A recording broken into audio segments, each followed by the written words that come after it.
దేవుని నామమునకు మీ అందరికీ వందనాలు తెలియజేస్తున్నానండి. వాక్య ధ్యానం కొరకు కీర్తన గ్రంథం 103వ అధ్యాయం చూడండి. పక్షిరాజు యవ్వనము వలె నీ యవ్వనము క్రొత్తదగుచుండునట్లు మేలుతో నీ హృదయమును తృప్తిపరచుచున్నాడు. ఇక్కడ మొదటి లైన్ లో మనకున్న పేరేంటండి? పక్షిరాజు. ఈరోజు మనం ఈ ధ్యానాంశం ప్రకారం పక్షిరాజు గురించి కొన్ని విషయాలు మనకి ఎలా అన్వయించుకునేలాగా చూద్దాం. ఈ పక్షిరాజుకి మరో పేరు ఉంది. ఏంటంటే 2 పేర్లు. ఏంటంటే ఒకటి పెద్ద గోరువ, 2 డేగ. ఈ 2 పేర్లు ఈ పక్షిరాజుకి ఉన్నాయి. అయితే ఈ పక్షిరాజు కొన్ని విషయాలకి చిహ్నంగా ఉందంట. ఏంట విషయాలంటే, మొదటిది బలానికి చిహ్నంగా ఉంది, 2 ధైర్యముకు చిహ్నంగా ఉంది, 3 పునరుద్ధాన స్థితికి చిహ్నంగా ఉంది, 4 దృఢత్వానికి చిహ్నంగా ఉంది, 5 విశ్వాసానికి చిహ్నంగా ఉంది, 6 నూతన మనస్సు కలిగి ఉన్నది, 7 ఏకదృష్టి కలిగి ఉంది. అయితే వీటిని మనం ఈరోజు ఒక్కొక్కటిగా చూద్దాం. మొదటిగా పక్షిరాజు గొప్ప దృష్టి అంటే ఏకదృష్టి కలిగి ఉందంట. Eagle has a great vision. యోబు గ్రంథము 39వ అధ్యాయం 28-29 వచనాలు చూడండి. 28 అది రాతి కొండ మీద నివసించును, కొండ పేటు మీదను ఎవరును ఎక్కజాలని ఎత్తు చోటను గూడు కట్టుకొనును, అక్కడ నుండి తన ఎరను వెదుకును, దాని కన్నులు దానిని దూరం నుండి కనిపెట్టును. ఇక్కడ ఈ పక్షిరాజుకి ఏక దృష్టి ఉందంట. ఎలాంటిది? మన మనుషులకైతే మనం చూడగలం. కొన్నిసార్లు ఏమైనా ఇబ్బందులు ఉంటే కళ్ళకి మనం స్పెక్స్ వేసుకోవాల్సి వస్తుంది. కొన్ని ఇబ్బందులు ఉంటాయి. నార్మల్ పీపుల్ అంటే మనలాంటి నార్మల్ చిన్న ఏజ్లో ఉన్న వాళ్ళు ఎలాగైనా క్లియర్గా చూడగలరు. అవునా? వయసులో ఉన్న వాళ్ళు అందరూ క్లియర్గా చూడగలరు. అలాగే ఈ పక్షిరాజు కూడా క్లియర్గా, వెరీ క్లియర్గా అంటే బాగా స్పష్టంగా చూడగలదంట. కానీ మనిషి కన్నా 3 రెట్లు ఎక్కువ స్పష్టంగా చూడగలదు. ఎంత దూరంలో ఉన్నా సరే, ఎంత భయంకరమైన మన స్థితి మనం తీసుకుంటే, ఎండగా ఉంటే లేకపోతే ఎక్కువ మంచు పడినా, వర్షం పడినా మనం చూడలేం. కొన్నిసార్లు ప్రయాణించినప్పుడు కానీ వెళ్తున్నప్పుడు కానీ చూడలేం, మనకి ఇబ్బంది అవుతుంది. ఈ పక్షిరాజు అంట ఎలాంటి స్థితిలో అయినా, ఎలాంటి పరిస్థితి ఉన్నా సరే ఏక దృష్టి కలిగి స్పష్టంగా 3 రెట్లు ఎక్కువగా చూడగలదంట. పక్షిరాజు ఇంత ఏకదృష్టి కలిగి ఉంది కాబట్టి దాని నుంచి మనం ఏం నేర్చుకోవాలో ఒకసారి చూద్దాం. 2 కొరింథీ పత్రిక 4వ అధ్యాయం 18వ వచనం చదవండి. దృశ్యమైనవి అనిత్యములు, అదృశ్యమైనవి నిత్యములు. మనం క్రైస్తవులుగా ఈ లోకంలో జీవించినప్పుడు ఎన్నో తాత్కాలికమైన వస్తువులు, విషయాలు ఎన్నో ఉంటాయి జీవితంలో. అలాగా కాకుండా మనం దేనిపై దృష్టి పెట్టాలంట? నిత్యంగా అంటే మనతో పాటు ఎప్పుడు ఉండే బైబిల్ మీద మనం దృష్టి పెట్టాలి. అనిత్యంగా సమయంతో పాటు క్షీణించిపోయే మన శరీరం మీద, లేక చుట్టూ ఉన్న వస్తువుల మీద, వాటి మీద మనం పెట్టకూడదు. దేని మీద పెట్టాలి ఏకదృష్టి? బైబిల్ మీద, జీవ ఆహారం మీద మనం దృష్టి అనేది పెట్టాలంట. అయితే మనకి ఇక్కడ ఈ పక్షిరాజు గురించి మనం నేర్చుకుంటే, తన దృష్టి తన యొక్క ఆహారం మీద ఏకదృష్టి. ఎంత దూరంలో ఉన్నా సరే 3 రెట్లు స్పష్టంగా తనకు కావాల్సిన ఆహారం మీదే పెడుతుందంట. మనం కొన్నిసార్లు కొన్ని విషయాలప్పుడు బాధలు పడతాం, కష్టాలు పడతాం, ఇంకా లేదు దేవుని మాట ఏమీ లేదు, ఇంకా అన్ని మనం బయటికి తప్పిపోతూ ఉంటాం. అలా కాదు, ఏకదృష్టి కలిగి దేవుని ఇచ్చే ఆహారం మీద మనం దృష్టి ఉంచాలంట. కొన్నిసార్లు మన పిల్లలు మన దగ్గరకు వచ్చి ఏదైనా అనుమానాలు అడుగుతూ ఉంటారు. బైబిల్లో ఏదైనా చిన్న చిన్న ప్రశ్నలు అడుగుతారు. మనకు తెలుసు అంటే పర్వాలేదు, తెలియనప్పుడు నువ్వు చదవాలి, నీ బిడ్డను కూడా చదివి నేర్చుకో అని మనం ప్రేరేపించాలి. అంతేగాని నీ ఈగో సాటిస్ఫాక్షన్కో లేకపోతే నా బిడ్డ నాకేం తెలియదు అనుకుంటాడేమో అని మనకి నచ్చిన సమాధానం ఇవ్వకూడదు. అదే ఇచ్చిన సమాధానం దేనితో సమానం అంటే అదృశ్యమైపోతుందంట. ఏలయనగా దృశ్యమైనది ఏమనుందండి అక్కడ ఒకసారి చదవండి. దృశ్యమైనది అనిత్యములు. మనం దేని మీద విషయం పెట్టాలి? దేవుని ఇచ్చిన వాక్యం మీద. ఏదైతే మనతో పాటు ఎప్పుడు ఉంటుందో ఒకేలాగా ఒకే రీతిగా దాని మీద మనం కాన్సన్ట్రేషన్ పెట్టాలి, ఏక దృష్టి కలిగి ఉండాలి. ఫర్ ఎగ్జాంపుల్, ఉదాహరణకి మనం ఇలా వాక్యాలు చెప్పేవారు ఎవరైనా సరే, లేదా పాస్టర్ గారికో పాస్టర్ గారు ఎవరైనా వాక్యం చెప్తుంటే చిన్న చిన్న ఉదాహరణలు ఇస్తారు. ఇప్పుడు నేను ఇందాక ఇచ్చాను చిన్నపిల్లల గురించి. అలా మనం ఏం చేస్తాం? వింటాం, బాగుంది, ఉదాహరణ చాలా బాగుంటుంది వాక్యం కన్నా. బయటికి వెళ్ళాక ఎవరైనా ఏం వాక్యం చెప్పారు అంటే ఉదాహరణ చెప్తారు. కొంతమంది ఉదాహరణ మాత్రమే చెప్తారు. దేవుడు బహుశా నీ ద్వారా ఆ వాక్యాన్ని నీ నోటు వినాలని అనుకుంటున్నారేమో, చెప్పలేం కదా. నువ్వు ఆ రకంగా కూడా దేవుని వాక్యాన్ని ప్రచురించిన వ్యక్తివి, పర్సన్ అవుతావు. నీ నోటి ద్వారా నువ్వు ఆ వాక్యాన్ని వేరే వాళ్ళకి చెప్పాలి. ఏం చెప్పారు ఈరోజు? పక్షిరాజు గురించి నేర్చుకున్నావు, నేర్చుకున్నావు అని కొన్ని విషయాలు అన్నీ చెప్పక్కర్లేదు. పక్షిరాజు నువ్వు ఏక దృష్టి కలిగి ఉండాలి, దేవుని పట్ల ఏక దృష్టి కలిగి ఉండాలని నేర్చుకున్నాము అని నువ్వు చెప్పాలి. అంతేగాని దేని మీద పెట్టాలని దృష్టి, అనిత్యం వాటి మీద దృష్టి పెట్టకూడదు అని ఇక్కడ దేవుని వాక్యం తెలియజేస్తుంది. అయితే ఇక్కడ నేను ఎందుకు ఎగ్జాంపుల్ చెప్పానంటే, మా ఇంట్లో సండేస్ ఎవ్రీ ఆదివారం ఒక పోటీ జరుగుద్ది. ఎవరికి? మా ముగ్గురికే. ఒకవేళ పాస్టర్ గారు ప్రసంగం చెప్తే ఇంటికి వెళ్ళగానే మా ఇద్దరికి పోటీ. ఇంపార్టెంట్ పాయింట్స్ చెప్పాలి కరెక్ట్గా, వాక్యం అంతా కాదు, ఇంపార్టెంట్ పాయింట్స్ కరెక్ట్గా ఎవరు చెప్తారో వాళ్ళకి మార్క్స్. దానికి మమ్మీ నేను పోటీ. లేదా మా మదర్ అంటే అమ్మగారు ఒకవేళ ప్రసంగం చెప్తే మేమిద్దరం చెప్తాం పోటీ కింద, ఒకళ్ళ మించి ఒకళ్ళు. అంటే ఇక్కడ ఏదో ఎవరు గొప్ప మేం గొప్ప అని చెప్పడం కాదు, ఎవరు ఏక దృష్టి కలిగి నేర్చుకున్నారు అనేది ఇక్కడ ఇంపార్టెంట్. ఈయన మార్కులు వేస్తారు, ఆవిడ మార్కులు వేస్తారు కదా, దేవుని దగ్గర నీకు మార్కులు పడతాయి. నువ్వు ఎంత ఏక దృష్టి కలిగి ఉన్నావో నీకు కావాల్సిన జీవాహారం మీద నీకు అక్కడ అర్థమవుతుంది. మనం ఇలాగా అవుతున్నప్పుడు కొన్ని పరీక్షలు ఎదుర్కొంటాం మన జీవితంలో. అయితే ఎటువైపు మనం చూడాలి, ఎవరి వైపు మనం చూడాలి, ఎందుకు చూడాలి చూద్దాం. యోహాను సువార్త 8వ అధ్యాయం 19వ వచనం.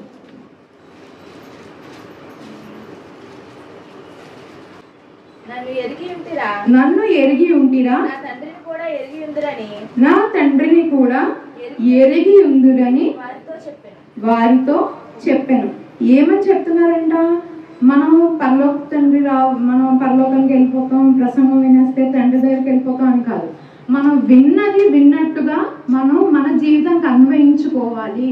నువ్వు దేవుని తట్టు మాత్రమే ఏక దృష్టి కలిగి ఉండాలి అని ఇక్కడ మనకి మొదటి విషయం తెలియజేస్తుంది. ఏంటంటే మొదటి విషయం ఏక దృష్టి కలిగి ఉండాలి. ఎలా ఉండాలి చెప్పండి?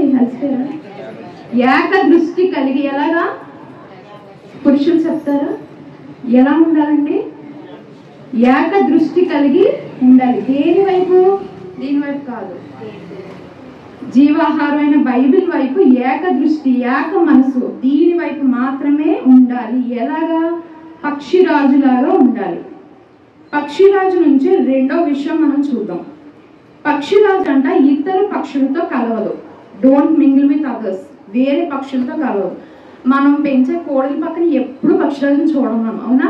ఎవరైనా చూసారా? నేనైతే ఎప్పుడు చూడలేదు. పక్షిరాజు ఎప్పుడు నేల మీద ఉండదు.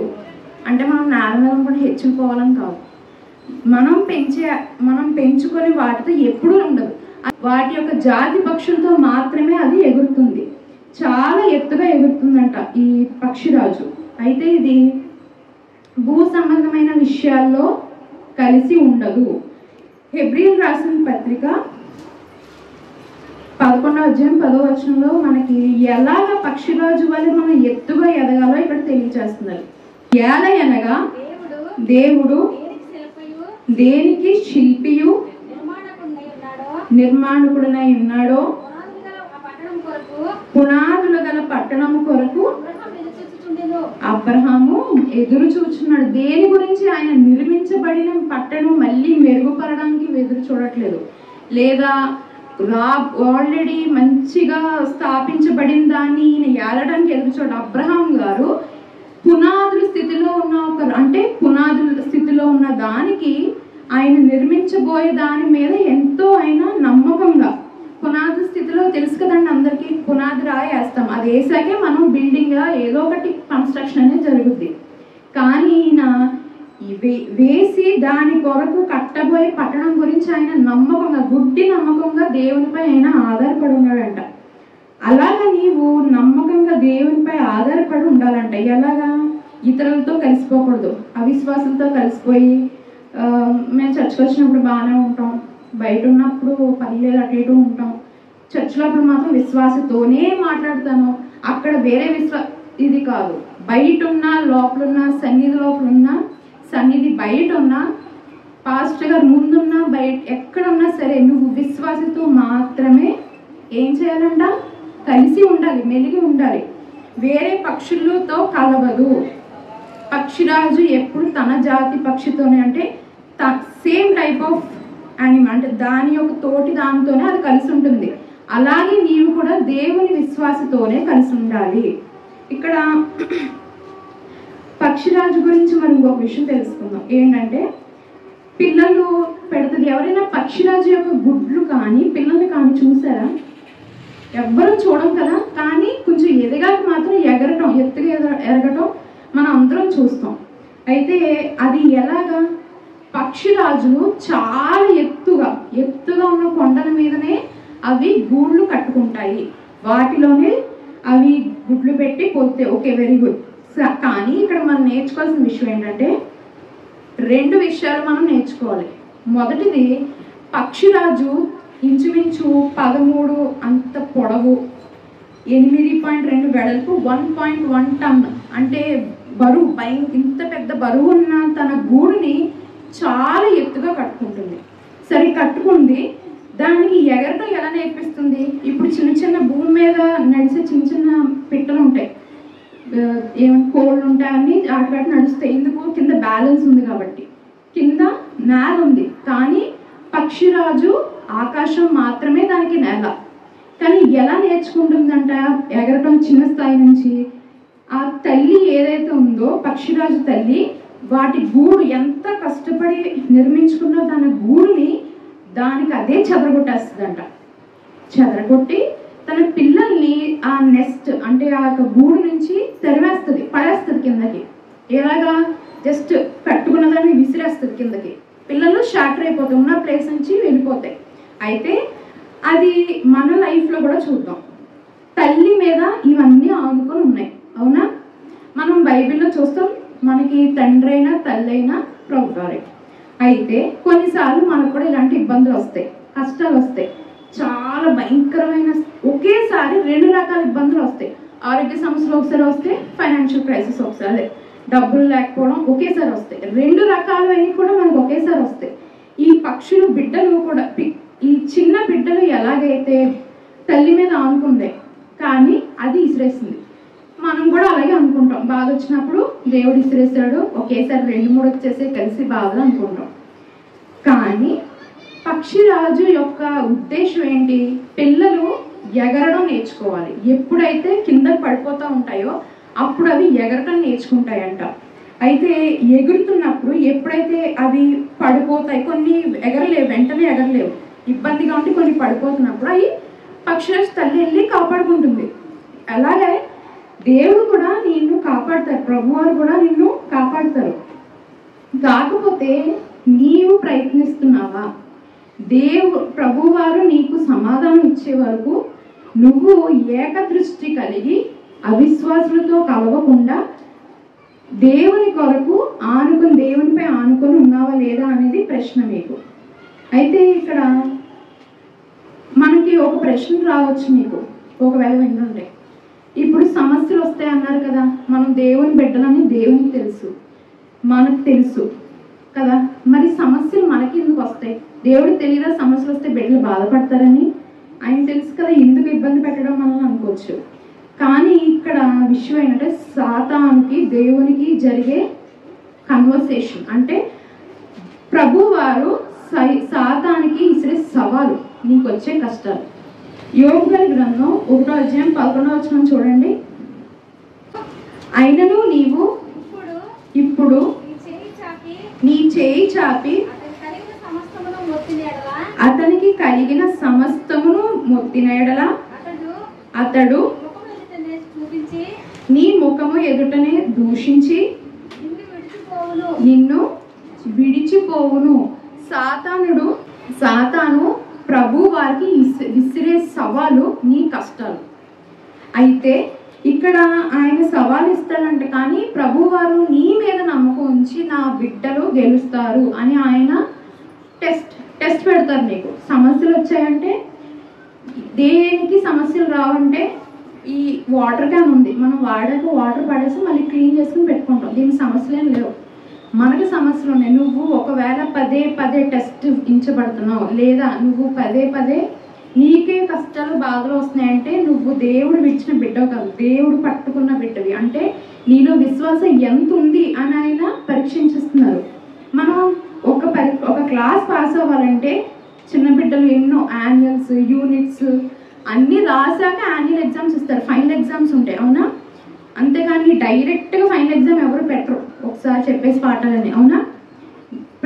పదే నువ్వు కొట్టబడుతున్నావు అంటే దేవుడు నిన్ను శిల్పిగా చెక్కుతున్నారంటే నువ్వు ఒక పర్ఫెక్ట్ స్టాచ్యూ లేక ఒక బొమ్మగా తయారవడానికి ఆయన నీకు ఇస్తున్నారని అర్థం.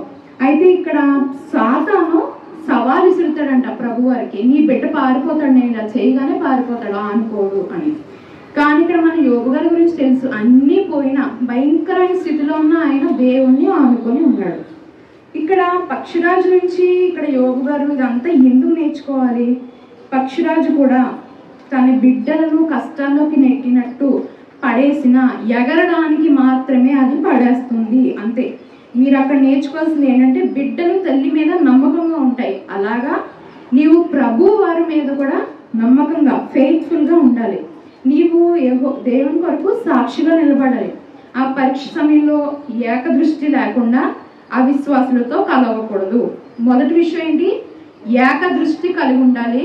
రెండో విషయం ఏంటండి? మర్చిపోయాను, చెప్తారా? రెండో విషయం ఏదో చెప్పాను, ఇతరులతో కలవకూడదు. ఇతరులు అంటే ఎవరిక్కడ? అవిశ్వాసులు. పరీక్షల సమయంలో మనం విశ్వాసిగానే నిరీక్షించాలి అని ఇక్కడ మనం పక్షిరాజు యొక్క తల్లి ప్రేమ నుంచి నేర్చుకుంటాం. అయితే ఇక్కడ భూ సంబంధమైన విషయాల్లో కలిసిపోతూ ఉంటాం కొన్నిసార్లు. ఏంటి ఆ భూ సంబంధమైన విషయాలు? మొదటి యోహాను పత్రిక 2వ అధ్యాయం 15వ వచనం చూడండి. లోకములో ఉన్నదంతయు అనగా శరీరాశయు, నేత్రాశయు, జీవపు డంబమును చాలండి. ఈ మూడు కూడా తండ్రి వల్ల పుట్టినవి కావు. నిన్ను నువ్వు తగ్గించుకునే వాడివి ఉన్నావంటే అప్పుడు నీవు దేవుని బిడ్డవి. ఇవన్నీ వచ్చేస్తాయి. అప్పుడు నేను అవిశ్వాసంగా ఉంటాను, అప్పుడే బాగుంది, నాకు ఇప్పుడు బాగలేదు. నువ్వు విశ్వాసగా పూర్తిగా ప్రయత్నించకుండా అవిశ్వాస జీవితమే బాగుంది అనుకుంటే అది నీ మూర్ఖత్వం. నీవు దేవునిలోకి వచ్చాక పూర్తిగా దేవునిలో మాత్రమే నిజాయితీగా ఉండాలి. ఆ రుచి నీకు తెలిస్తే వదలవు. అయితే ఇక్కడ చెప్తున్నాడు చూడండి, శరీరాశ, నేత్రాశ, జీవడంబము లోక సంబంధమైన విషయాలు. అయితే ఈ లోక సంబంధమైన విషయాలు వలన అన్యజనులతో కలవడానికి నీ యొక్క విశ్వాసం లేని స్థితిలో, అంటే నువ్వు ఓడిపోయిన స్థితిలో ఇలాంటి విషయాల్లో కలవడానికి చాలా చేరువుగా ఉంటావు. అలాంటప్పుడు నువ్వు పాఠాలు నేర్చుకొని నిన్ను మరుగుపరచుకోవడానికి చూడాలి తప్ప నువ్వు అయిపోయింది ఇంకా దేవుడు వదిలేస్తాడు, ఇంకా అయిపోయింది మనం పట్టించుకోరు అని భూ సంబంధమైన విషయాలతో కానీ అవిశ్వాసంతో కానీ కలవకూడదు. ఇక్కడ భూ సంబంధమైన వాటితో మనం ఉండకూడదు అని అనుకుంటున్నాం. అయితే ఇఫ్ ఇన్ కేస్ కొంతమంది అవిశ్వాసులు దారి తప్పేస్తూ ఉంటారు, మనకి ఇంకా అవ్వదు, నాకు కష్టం వచ్చిందంటే కన్ఫర్మ్ దేవుడు మర్చిపోయాడు చూడడం అని అనుకుంటారు. కానీ అలాంటి వారు దేవునికి ఎలాంటి వారు చూడండి. కీర్తన గ్రంథం 11వ అధ్యాయం 5వ వచనం చూడండి.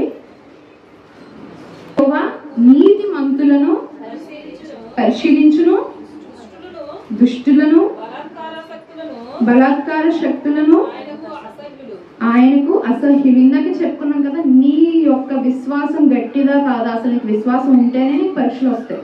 నువ్వు ముందే అవిశ్వాసంగా ఉంటే నీకు ఏ పరీక్షలు వేస్ట్. ఈ బిడ్డను అసలు చూడడమే వేస్ట్ అనుకుంటాడు. ప్రభు వారికి కూడా ఒక లిమిట్ అనేది ఉంటుంది. నువ్వు దాన్ని టెస్ట్ చేయకూడదు. ఆయన మనకు టెస్టులు పెడతాడు కానీ మనం ఆయన టెస్టులు పెట్టకూడదు. ఆయన మనం టెస్టులు పెడితే మనం వేస్ట్ అయిపోతాం. అయితే ఇక్కడ నీతి మంత్రులను మాత్రమే పరిశీలిస్తాడు. కొంతమంది విశ్వాసంలో ఉంటారు కానీ భయంగా ఉంటూ ఉంటారు. క్లారిటీ ఉండదు ఉండాలా లేదా అని. అట్టి వారికి ఆయన పూర్తి విశ్వాసంలోకి ఈ బిడ్డ వస్తాడా రాడా అన్న వాళ్ళకే పరీక్ష పెడతాడంట. ఇక్కడ నీవు సరే, ఇక్కడ మనం నిజంగా విశ్వాసి అయ్యి దేవుని నమ్ముకున్నాక ఆయన ఇచ్చిన ఆజ్ఞలు పాటిస్తే ఏమవుతుందంటే, కీర్తన గ్రంథం 11వ అధ్యాయం 7వ వచనం మనకు కలుగుతుంది. అయితే ఇక్కడ నీవు కనుక నీతిమంతులుగా ఉంటే, విశ్వాసిగానే నిలిస్తే, ఎలాగైతే పక్షిరాజు ఎగిరే జంతువులతో కలిసి ఉండదో అలాగే నీవు కూడా ప్రభువారితో కలిసి ఉండి అపాయం రాగానే పారిపోకుండా ఉంటే ప్రభువారు యొక్క ముఖ దర్శనం మనకి కలుగుతుందంట. అయితే మనకి బలం కావాలి కదా. సరే, ఇప్పుడు మనం చేస్తున్నాం కానీ మనకి బలం కావాలి కదా. ఎలా కావాలి? దేవుని ఇప్పుడు మనకి విశ్వాసంలో ఉన్నాం, మనకి కొంచెం ఇబ్బంది ఉంది. ఆ ఇబ్బంది ఎదుర్కోవాలన్నా నీకు దేవునిపై బలం కావాలి. ఆయన యాకోబు గ్రంథం 4వ అధ్యాయం 7వ వచనం చూడండి. కాబట్టి దేవునికి ఏం చేయాలంట? అందరూ చెప్పండి. లోబడి ఉండాలంట. ఎవరికి? అవిశ్వాస సాతానికి. దేవునికి లోబడి ఉండాలంట. అప్పుడు చూడండి, కింద చదవండి. అపవాది ఎదురించుడి, మీకు యుద్ధ నుండి పారిపోను. ఈ యొక్క వచనంలో ఎన్ని విషయాలు ఉన్నాయో చూడండి. మనం దేవునికి లోబడి ఉండాలంట, మొదటి విషయం. 2, అపవాది ఎదురించుడి. ఎలా లోబడి ఉంటే నీవు ఎదిరిస్తావు. అప్పుడు ఏమవుతుందంటే, అప్పుడు వాడు మీ యుద్ధ నుండి 3 విషయాలు ఇక్కడ ఆయన తెలియచేస్తాను. దేవునికి లోబడి ఉండాలి, సాతాను ఎదురిస్తావు, దాని వలన సాతాను లేదా నీ కష్టాలు నీ నుంచి తొలగిపోతాయని ఇక్కడ ఈ ఒక్క వచనంలో మనం తెలుసుకోవచ్చు. అయితే ఎలా తొలగిపోతుంది? ద్వితీయోపదేశ కాండము 20వ అధ్యాయం 4వ వచనం చూడండి. వణకకుడి, వారి ముఖము చూచి బెదరకుడి, మీ కొరకు మీ శత్రువులతో యుద్ధము చేసి మిమ్మును రక్షించువాడు మీ దేవుడైన యెహోవాయే. మనము మన విశ్వాస పరీక్షించబడడానికి ఇవ్వబడిన సరౌండింగ్స్ సమయంలో, అంటే ఇచ్చిన పరిస్థితుల్ని మనం ధైర్యంగా ఎదుర్కోవాలంటే ఎలాగా? నా దేవుడు నాకు ఉన్నాడు అనే నమ్మకంతో మనం బెదరకుండా, అక్కడ చూడండి, వణకుడి, బెదరకుడి, మన తరపున ఆయన శత్రువులతో యుద్ధం చేసే వాళ్ళలాగా ఉన్నాడంట. ఎవరు? సాతానా? దేవుడైనా యెహోవాయే మన పట్ల ఆయన ఏం చేస్తారండి? యుద్ధం చేస్తారంట. అయితే ఇక్కడ ఆ విశ్వాస యుద్ధంలో నీ పాత్ర ఎలా ఉండాలి? ఇప్పుడు మన యుద్ధం జరుగుతుంది, దేవుడు చూసుకుంటే పడుకోకూడదు. అర్థమవుతుందా? యాకోబు గ్రంథం 1వ అధ్యాయం 5వ వచనం చూడండి.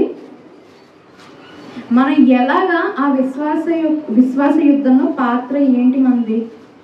మీలో ఎవరికైనాను జ్ఞానము కొదువుగా ఉన్న ఎడల అతడు దేవుని ఏం చేయాలి?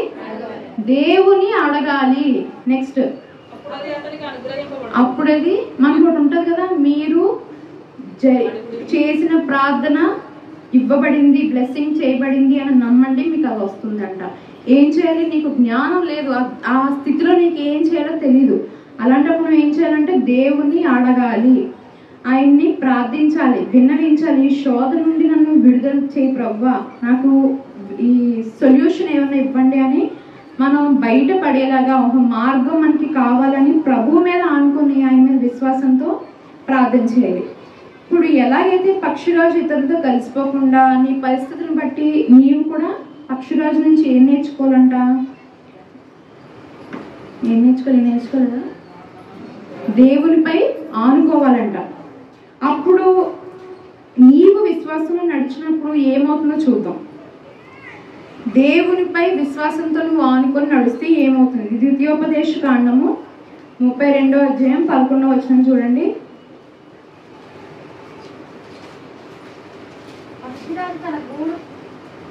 పక్షిరాజు తన గూడు రేపి తన పిల్లల పైన అల్లాడుచు రెక్కలు చాపుకొని వాటిని పట్టుకొని తన రెక్కల మీద వాటిని మోయినట్లు దేవునిపై ఆనుకుంటే ఏమవుతుందని పక్షిరాజు పిల్లల గురించి ఇక్కడ చెప్తున్నారు చూసారా? తన పిల్లల యొక్క గూడునది రేపి వేసి పక్కన పడేసినా సరే, ఎలాగైతే అది మళ్ళీ పిల్లలందరినీ ఎలా తీసుకొని మోస్తుందో యెహోవా వానిని ఎవరుందండి అక్కడ?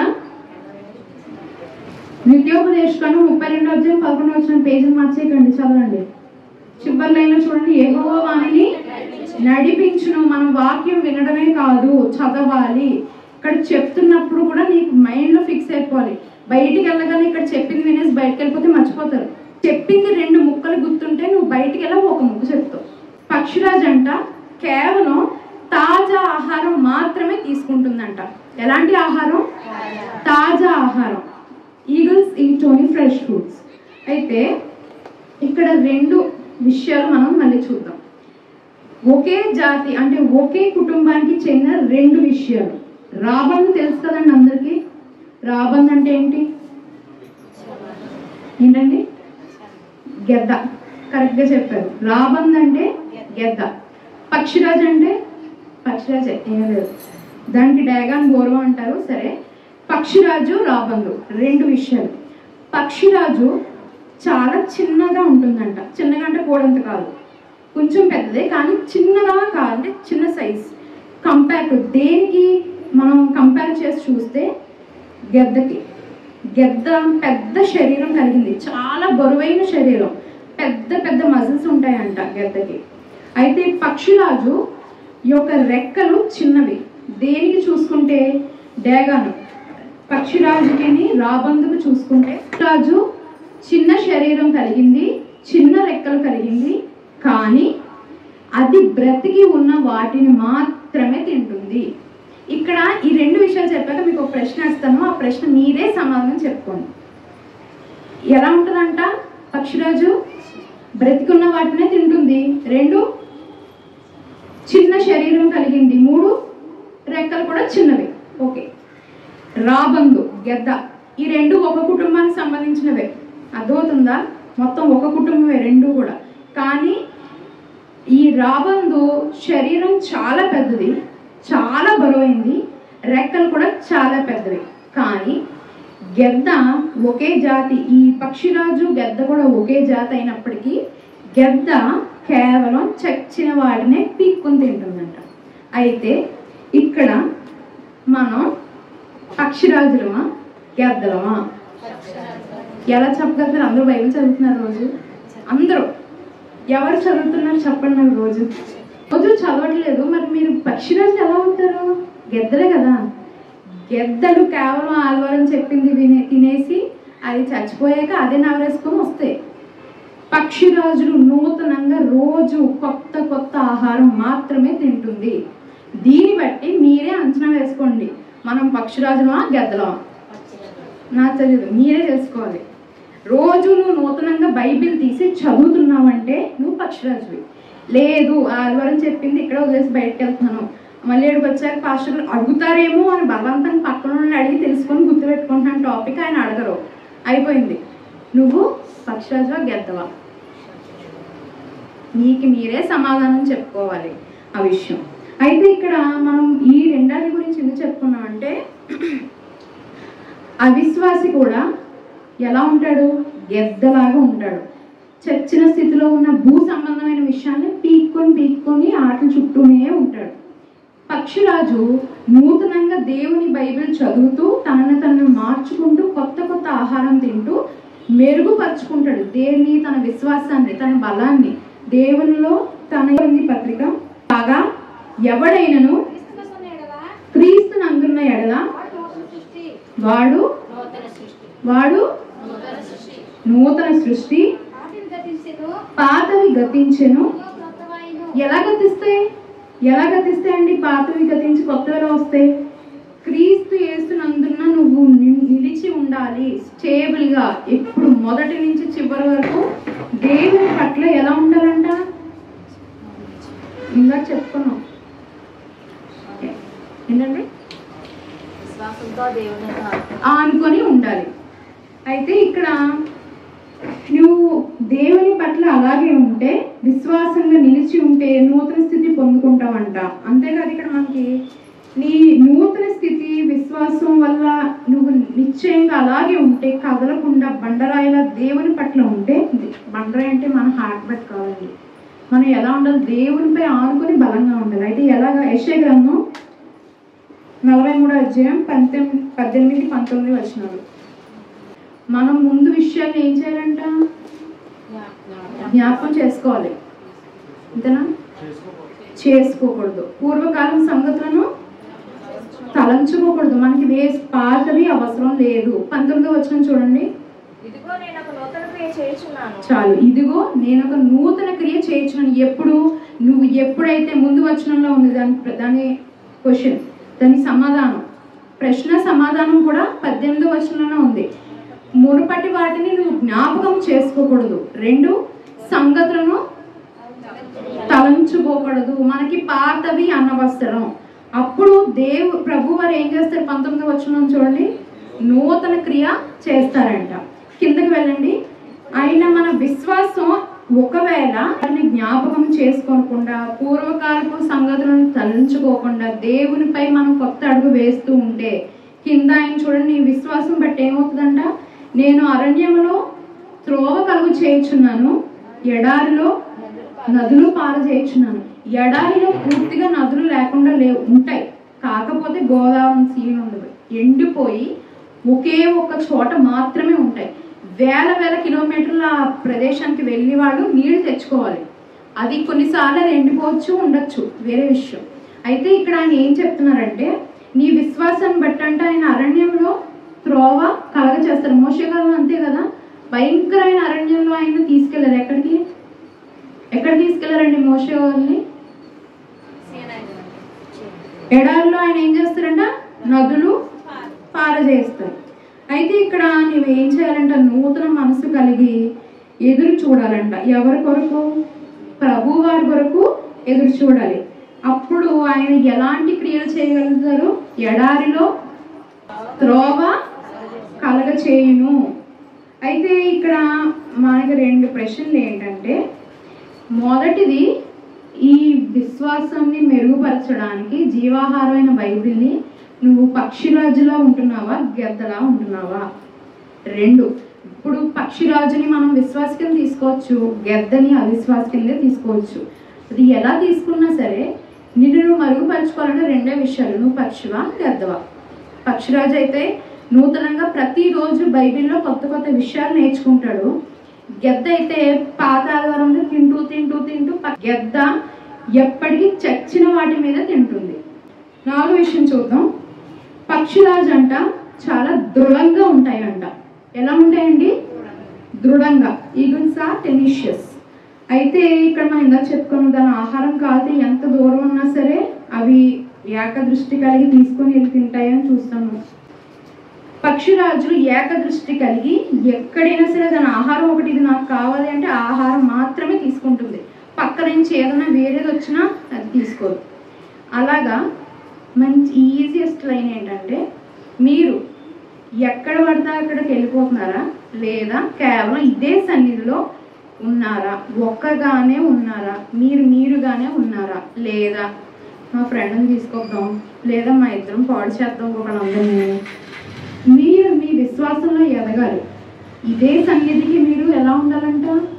విశ్వాసిగా ఉండాలి.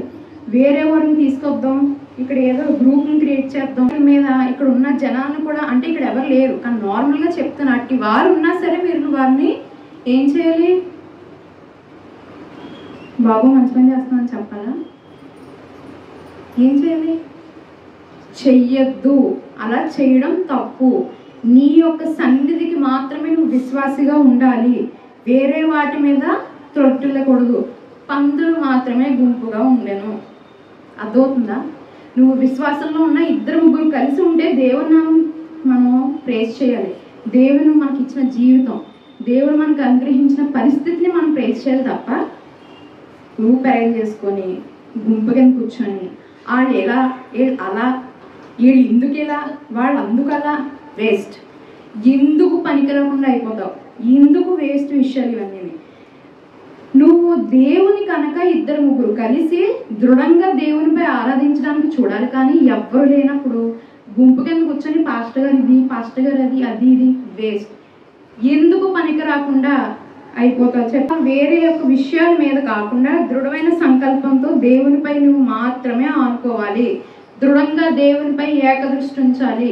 వేరే భూ సంబంధమైన విషయాలు, భూ సంబంధమైన రాజకీయాలు, ఈ చెత్తంతా కూర్చొని మాట్లాడుకోవడం, ఇవన్నీ చేయడం వల్ల ఎవరికి ఉపయోగం లేని పరిస్థితి అంటే నీకే. ప్రభు వారు వచ్చి కరెక్ట్గా అదే అడుగుతారు. బాబు ఈ సమయంలో 2-3 కూర్చున్నారు కదా, నా గురించి ఎక్కడ మాట్లాడారో మిమ్మల్ని అడుగుతారు. నీవు సన్నిధికి నీ కొరకు రావాలి, నీ ఆత్మ రక్షించబడాలంటే రావాలి. కానీ పీటర్ గారి కోసం ఏదో పొరుగుద్దని రాకూడదు. అది నీ యొక్క బ్లెస్సింగ్, అంటే నిన్ను ఆశీర్వదించుకోవడానికి మాత్రమే రావాలి. అయితే ఇక్కడ మనం నేర్చుకోవాల్సిన విషయం ఏంటంటే, పాఠం ఏంటంటే ఈ విషయం నుంచి ఫిలిప్పీయులు రాసిన పత్రిక 4వ అధ్యాయం 6వ వచనం చూడండి. దేనిని గూర్చియు చింతపడుకుడి గాని ప్రతి విషయంలోనూ ప్రార్థన విజ్ఞాపముల చేత కృతజ్ఞత పూర్వకముగా మీ విన్నపములను దేవునికి తెలియచేయడం. ఏం చేయాలంట? నువ్వు దేని గురించి చింతించకూడదు. విశ్వాసంలో త్రొట్టెలకుండా నీకున్న బాధల గురించి పక్కన పెట్టేసి రాజకీయాలు చెత్త చెదారం కాదు.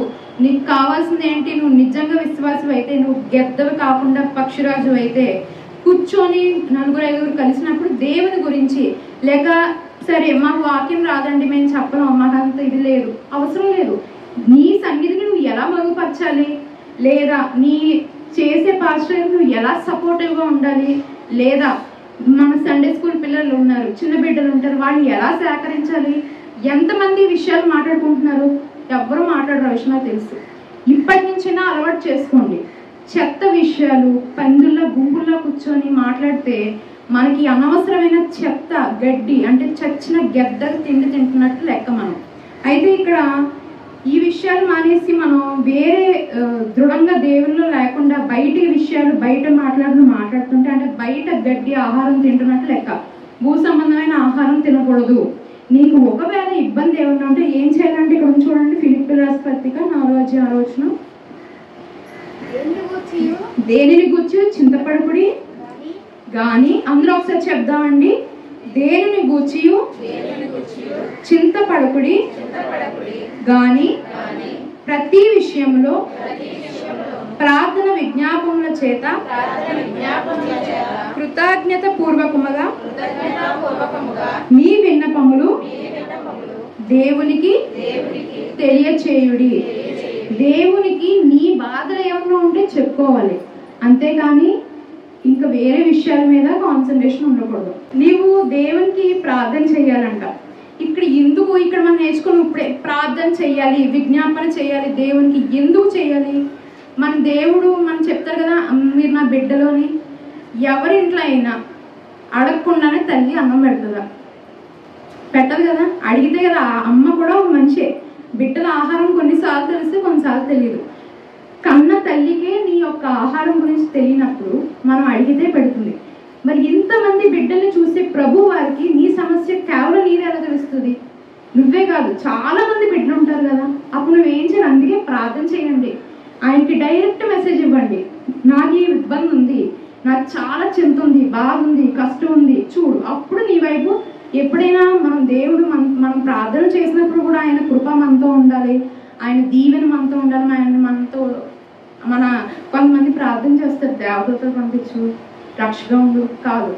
ఎందుకు చేస్తావు అలా ప్రార్థన? ఆయన నీవు నాతో ఉండని ఎప్పుడు ఎవరు చేయరు. నీ కృప నాతో ఉండేలా చూడు, ఆయన దీవెన ఉండేలా చూడమంటారు కానీ ఆయన మనతో ఉండమంటారు. ఎందుకు చెప్పండి? ఎలాగైతే తల్లికి పిల్లల యొక్క ఆహారం ఆకలిగా తెలుస్తుంది, అన్నీ వడ్డించి పెడుతుంది, కానీ నువ్వు అడిగితేనే పెడుతుంది. అలాగా నువ్వు దేవునికి నీ బాధ గురించి డైరెక్ట్గా చెప్పాలి. ఎలాగా? ప్రార్థన చేయాలి. ప్రార్థన చేస్తే ఓహో ఈ బిడ్డ ఈ పలానా సిచ్యువేషన్లో పరిస్థితిలో ఉన్నాడు, పలానా చోట ఈ బిడ్డ ఉన్నాడు, ఈ బిడ్డకి ఇబ్బంది ఉందని దేవుడు తట్టు నీ వైపు తిరుగుతుంది. ఆ ప్రార్థన విజ్ఞాపం చేసేటప్పుడు నీకు ఉండాలంటే విశ్వాసం అనేది చాలా గట్టిగా ఉండాలి, నమ్మకం ఉండాలంట. ఇక్కడ మనం ప్రార్థన విశ్వాసంతో చేస్తే ఏమవుతుందో చూడండి. ఫిలిప్పీలు రాసిన పత్రిక 4వ అధ్యాయం 7వ వచనం. అప్పుడు సమస్త జ్ఞానముకు మించిన ఏమవుతుందంట? దేవుని సమాధానం యేసుక్రీస్తు వలన మీ హృదయముకు ఓకే పైన చూడండి ఏముందంట అక్కడ? సమాధానము. మీకేం కలుగుతుందంట? నిద్రపోయేవాళ్ళు చెప్తారా? మీకేం కలుగుతుందంట? సమాధానం కలుగుతుందంట. దేని వలన? దేవునికి ప్రార్థన చేస్తే సమాధానం కలుగుతుందంట. అయితే ఇంకా ఐదవ విషయం చూడండి. పక్షిరాజులు ఒంటరిగా తుఫానులో ఎగరగలవంట. Eagles soar above the storm. ఎక్కడ ఎగరగలవు? చాలా వర్షం భయంకరంగా ఏదైనా వస్తుంటే మనం లోపలికి వెళ్ళిపోతాం, ఏరోప్లేన్స్ అన్నీ ఆపేస్తారు. కానీ ఈగల్స్ ఈ పక్షిరాజులంట వచ్చే తుఫాను ఉన్న ఎత్తు కన్నా ఇంకా ఎత్తుగా ఎగరగలవంట. అయితే ఇక్కడ మనకి పౌలు గారు చెప్తూ రాస్తారు 1 కొరింథీ పత్రిక 15వ అధ్యాయం 33వ వచనం.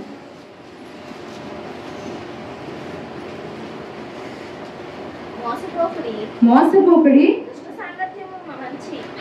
దుష్ట సాంగత్యము మంచి నడవడి చెరుపును. దేన్ని చెరిపేస్తుందంట? దుష్ట సాంగత్యం. అవిశ్వాసులతో నువ్వు ఉంటే, దుష్ట సాంగత్యం అంటే బ్యాడ్ చేసి కాదు, అవిశ్వాసిగా నీవు మార్క్ తీసుకుంటే కూడా అది కూడా తప్పే. అవిశ్వాసులతో నువ్వు కలిసి ఉంటే నీ యొక్క నడవడిక ఏం చేస్తారంట? బాగుంటుందండి? బాగుంటుందా? ఏముందండి ఇక్కడ? చెరుపును, చెదిరిపోతుందంట. ఇక్కడ ఆయన ఫస్ట్ విషయం చెప్తారు, మోసపోకుడి. నీవు దేవునితో ఉంటే నీకు మోసం ఈజీగా తెలిసిపోద్ది, ఎవరు ఏంటో కూడా ఈజీగా అర్థమైపోతుంది. అయితే ఇక్కడ ఇవి బాగా ఎత్తుగా ఎలా అయితే ఎగురుతాయో నీవు కూడా ప్రభు వారు అలాగే ఎత్తుగా ఎగరాలి అని అనుకుంటున్నారు. ఎక్కడ ఎలా ఎగరాలంట? యెషయా గ్రంథం 40వ అధ్యాయం 31వ వచనం చూడండి. యెహోవా కొరకు ఎదురు చూచువారు ఏంటండి? నూతన బలం పొందుతారు. 1 2 వారి పక్షిరాజుల వాళ్ళ రెక్కలు చాపి పైకి ఎగురుతారు. 3 అలయక పరిగెత్తుదురు. 4 సొమ్మసిల్లగా నడిచిపోదు. దేవునితో నువ్వు ఒంటరిగా విశ్వాసిగా ఏకదృష్టి కలిగి అవిశ్వాసంతో కలవకుండా ఉంటాయంట. ఏం వస్తుందంటే ఇక్కడ 4 విషయాలు చూడండి. నిద్రపోయేవారు చెప్పండి. మొదటిది నూతన బలము పొందుతారు. చెప్పండి. నూతన బలము పొందేదము. నూతన బలము పొందేదము చెప్పే వరకు అందరూ చెప్తాను. పొందేదము. 2 పక్షిరాజు వలె రెక్కలు చాపి పైకి ఎగురుదురు. 3 అలయక పరిగెత్తుదురు. 4 సొమ్మసిల్లక నడిచిపోదు. అలిసిపోరు. ఎగురుతారంట, పైకి ఎగురుతారంట. విశ్వాసంలో ఇంకా పైకి ఎగురుతారని అలిసిపోకుండా ఆయన మనకి చెప్తున్నారు. ఇక్కడ ఇంకో విషయం ఉంది. నిర్గమకాండం 19:4వ వచనంలో నేను ఐగుప్తులకు ఏమి చేసేదనో మిమ్మను తీసారండి గద్ద రెక్కల మీద మోసి నా యొద్దకు మిమ్మల్ని ఎట్లు చేర్చుకుంటున్నా మీరు చూసి తిరిగి. అయితే ఈయన ఇక్కడ చెప్తున్నారు ఏంటంటే నేను ఎలాగా మిమ్మల్ని ఐగుప్తీయుల చేతిలో నుంచి కాపాడి నా వైపు తెచ్చుకున్నానో మీరు చూశారు కదా, మరి ఎందుకు నమ్మలేకపోతున్నారు ఆయన మనల్ని అడుగుతున్నారంట ప్రశ్న. కనుక దేవునిలో ఎదిగితే నిర్గమకాండం 19వ వచనం 5వ వచనం చదవండి.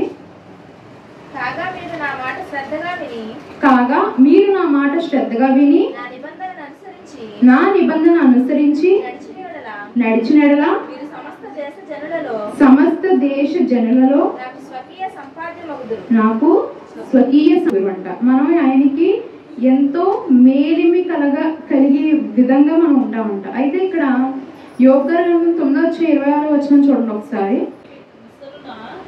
ఎర మీదకి విసురున దిగు పక్షిరాజు వలె అది ఏవి త్వరపడతాయంట? నీ యొక్క దినాలు, నువ్వు బతుకున్న స్థితి, నీ యొక్క బతికి ఉన్న రోజులు 10 సెకండ్లో మనం చూసుకుంటే 10 సెకండ్స్లో అంటే 10 సెకండ్స్లో 1 కిలోమీటర్ వేగంగా రాగలదంట పక్షిరాజు. తనకు కనిపించిన తన ఆహారం మీదకి 10 సెకండ్లో 1 కిలోమీటర్. మనం అక్కడి నుంచి ఇక్కడ నడవడం కూడా ఫాస్ట్గా అంత స్పీడ్గా రాగలదు. అంత స్పీడ్గా మన దినాలు గడిచిపోతున్నాయంట. యోబు గారు చెప్తున్నారు అంత స్పీడ్గా మన దినాలు గడిచిపోతున్నాయి. మరి నీవి ఎలా ఉన్నావు అని ఆయన ప్రశ్నిస్తున్నారు. అయితే మనం కొంతమంది విశ్వాసంలో ఉన్నప్పుడు చెడు మాటలు మాట్లాడి మనల్ని విశ్వాసం నుంచి పక్క తీసేయాలనుకుంటారు. ఇక్కడ మత్తయి సువార్త 5:11 చూడండి.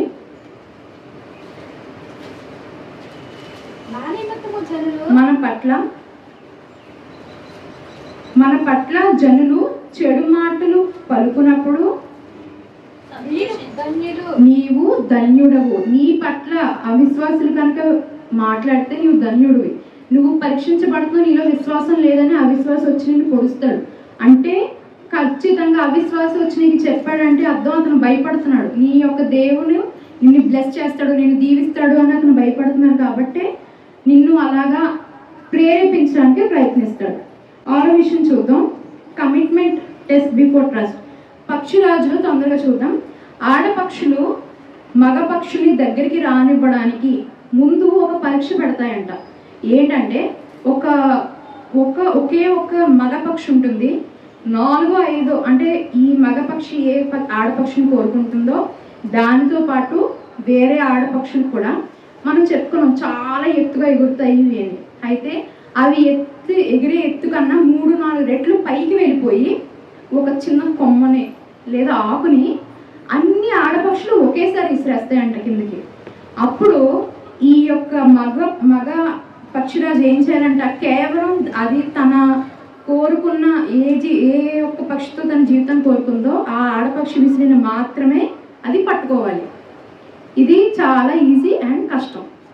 కాన్సన్ట్రేషన్ ఏకదృష్టి ఉందామని చెప్పాం, కానీ ఒకేసారి అన్నీ వస్తాయి. అలాగా మనం ఏకదృష్టి కలిగి ఉంటాం దేవుని పైన, కానీ ఒకేసారి బాధలో, ఒకేసారి కష్టాలు, ఒకేసారి మనం బయటికి రాలేని స్థితి. కొన్నిసార్లు ఆరోగ్యం బాగోదు, అదే స్థితిలో మన దగ్గర డబ్బులు ఉండవు, వేరే వాళ్ళకి ఇద్దాం అనుకుంటాం, మన దగ్గర ఏమీ ఉండవు. అలాంటి స్థితిలో 4-5 రకాలైన విషయాలు ఒకేసారి మన దగ్గరికి వచ్చిన ఏకదృష్టి కలిగి పక్షిరాజు కేవలం దానికి కావాల్సిన ఏ ఆడపక్షి యొక్క కావాలనుకుంటుందో దానిది మాత్రమే తీసుకుంటే అప్పుడు మగ పక్షులు తీసుకున్న తర్వాత ఆడపక్షుల దగ్గర రాణిస్తాయంట. అప్పటి వరకు అంటే దేవుడు నీ విశ్వాసం పరీక్ష పెట్టాలన్నప్పుడు 4-5 రకాల కష్టాలు ఒకేసారి వస్తాయి. నీవు వచ్చిందంటే అర్థం ఏంటంటే దేవుడు నిన్ను పరీక్ష పెడుతున్నారు, అంటే నిన్ను బ్లెస్ చేయడానికి, నిన్ను దీవించడానికి ఆయన పెట్టే పరీక్ష. ఇక్కడ మనం అబ్రహాం గారి గురించి చూస్తే 100 ఏట వరకు ఆయన పిల్లలు లేరు, కానీ 100 ఏట ఇచ్చాడు. ఆయన ఇచ్చి ఏమని అన్నారు? వధించు, చంపే అన్నారు. ఏ మాట మాట్లాడకుండా ఆయన వెళ్ళి విశ్వాసంతో, ఫెయిత్తో, దేవుడు ఇచ్చాడు కాబట్టి దేవుడు తీసుకుంటాడు అన్న ఇదితో వెళ్ళి ఇచ్చారు. కానీ దేవుడు ఏం చేశారు? ఆపేశారు. ప్రభువారు ఆపేసిన చివరికి అనేక జన్మలకు నీవు తండ్రి అవుతావు, కష్టం వచ్చినప్పుడే సమాధానం ఉంటుంది, ఫలితం ఉంటుందంట. మనకి బాగా కావాల్సిన విషయం ఇప్పుడు ఏంటంటే ఈగల్స్ రెన్యూ ఇట్ స్ట్రెంగ్త్, పునరుద్ధాన స్థితి అవి పొందుకుంటాయి. ఇక్కడ పక్షిరాజు తన యొక్క జీవితాన్ని పునరుద్ధాన స్థితికి చేర్చుకోవడానికి విషయం ఉండదు. అయితే ఇది నార్మల్గా అయితే 20 సంవత్సరాలు మ్యాక్సిమం మినిమం దాని యొక్క మొదటి జన్మ. అంటే మన యొక్క అవిశ్వాస స్థితిలో ఉన్నప్పుడు మొదటి జన్మ, ఎలాగా మనం నూతన స్థితి అంటే బాప్తిసం తీసుకున్నాక రెండో అనుకుంటాం కదా, సరే పక్కన పెడితే మొదటిగా 20 సంవత్సరాలు బతికాక దానికి 2 ఆప్షన్స్ ఉంటాయంట. మొదటిది ఒక విషయం ఏంటంటే భూమి మీదకి వచ్చి చనిపోవడం. ఎత్తుగా ఉంటుంది, కానీ దానికి ముసలి వయసు వచ్చాక భూమి మీదకి వచ్చి చనిపోవడం. దాన్ని ఎవరు తింటారు? గెద్దలు. మన కష్టాలు ఉన్నప్పుడు అవిశ్వాసులే కదా మనం తింటారు పెట్టుకొని. ఓకే, అయితే రెండో విషయం ఏంటంటే రెన్యూ ఇట్ స్ట్రెంగ్త్. దాన్ని మెరుగుపరచుకోవడం. బాగా ఎత్తుకెళ్ళిపోయి ఒక 6 నెలల వరకు ఎవరికి కనిపించదంట. ఏం చేస్తుంది ఆ టైంలో? గోర్లు పీకేసుకొని, తర్వాత దాని రెక్కలు తీసేసుకొని, దాని యొక్క ముక్కు ఉంటుంది కదా చాలా షార్ప్గా ఉన్నది, బ్లంట్ అయిపోద్దంట ముసలి వయసు వచ్చాక. దాన్ని బండకేసి కొట్టి ఎలాగా మొత్తం ముక్కు పగల కొట్టేసుకుంటుందంట. కొట్టేసి మొత్తం ఒక ఏమీ లేని స్థితి నుంచి నూతనంగా మారి ముందు పోగొట్టుకున్న వాటికన్నా ఎక్కువ చాలా షార్ప్గా, అంటే దాని ముక్కు కానీ దాని రెక్కలు కానీ దాని గోళ్ళు కానీ ఇంకా షార్ప్గా తయారయ్యాక ఒక 6 నెలల తర్వాత వచ్చాక అది ఎన్ని సంవత్సరాలు బతుకుతుందో తెలుసా? 50 సంవత్సరాలు బతుకుతుందంట.